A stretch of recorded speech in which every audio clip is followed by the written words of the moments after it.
We heard you talking about balance, the migration issue. I was wondering, what do you mean by balance in exact measures that we can take towards that direction to maintain balance?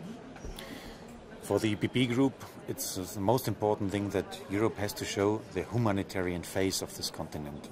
When somebody from Syria, where we have civil war, where we have Islamists who are bombing there, we have to show that we are partners and friends of the people who are suffering under such conditions. On the other hand, Europe has to make clear that we are respecting rules, and that means that those people who have not the right to stay here, who are not refugees from a civil war region, who are, let me say, are only asking for a better life, with understandable background, but only asking for a better life, for those people we have to show that we are sending them back home to the countries of origin. These are the balanced approach of the EPP, and we have to make sure that this will be the reality in Europe, all over the European Union. How do we support countries like Greece, for example, that is facing a very, very important problem regarding the economy, but at the same time it faces an important problem regarding the migrant crisis as well?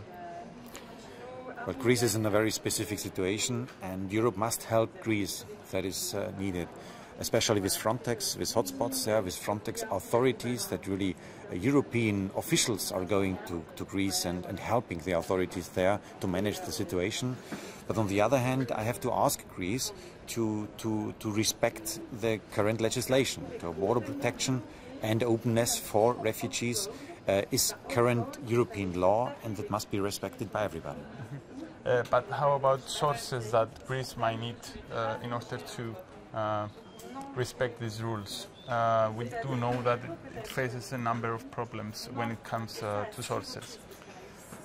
Greece is one of the countries which is really on the borderline of the whole development, and that's why Greece has the right to ask for help, for assistance in this regard. On the one hand with officials from Frontex, and on the other hand with money from the European Union. We have therefore a separate refugee fund in the European Union, money which is reserved for such a crisis, and I think it's good when Greece is getting a lot of money in this regard, because they are doing a lot of jobs for the whole European Union. Thank you very much.